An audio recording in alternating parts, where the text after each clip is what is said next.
You know, in a lot of ways, the key to that balance, I'm glad you brought up the humor, because when Will and I first sat down at your house, you know, those lines that Albert, first of all, Albert Brooks is just one of a kind, right? Nobody delivers those lines like Albert Brooks. And, you know, we all of us up here fought for him. You know, we really wanted him because we knew he had that.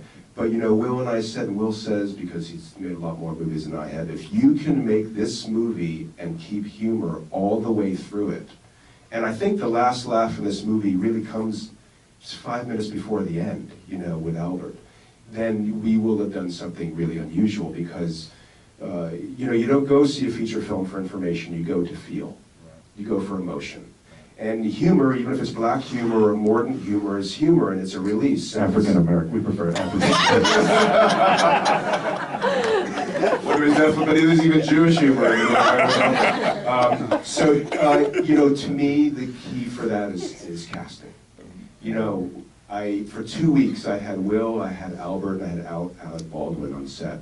And directing the three of them together is like directing the Rat Pack. You just have to sit back and watch it go, and frankly, the most entertaining things happen between when the camera was actually off and just watching the three of them talk together. But you create that stew of and it's all in the casting that comes together beautifully. In terms of shaking off the role, it was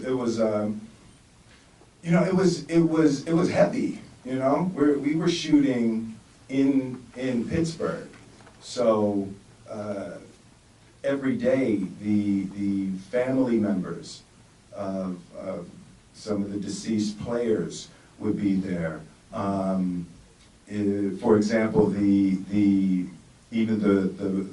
slides that were made for Mike Webster, and in the film, there's a woman making the slides. It's the actual woman who did the slides for Mike Webster. So we were really immersed into just the emotional weight of what was going on. You know, it took me a while.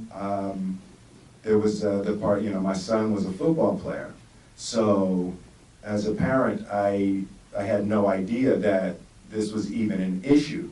So my son played for 4 years, and it was never even a question. So it was that, you know, that fear came in. You know, autopsies, you know, a series of autopsies, and having to really confront mortality.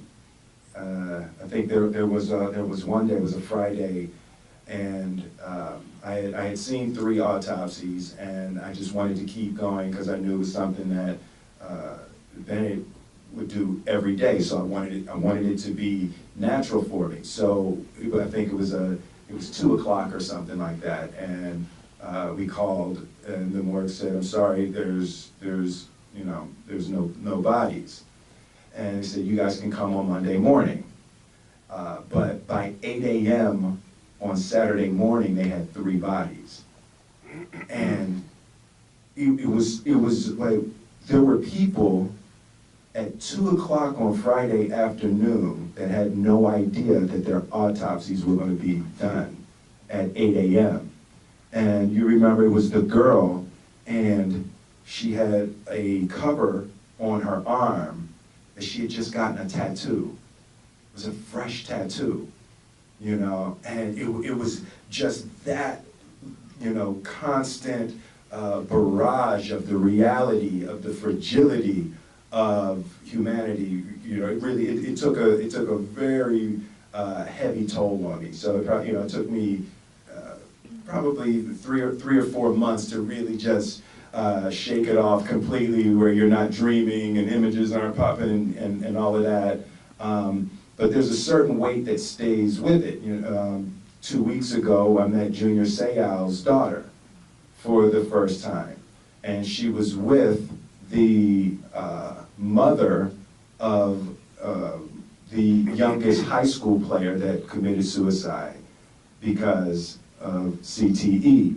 So there's a weight when you do something like this as an actor, in particular, because you're going into it emotionally. You're not doing it intellectually. there's a part of it that's always going to stay with you.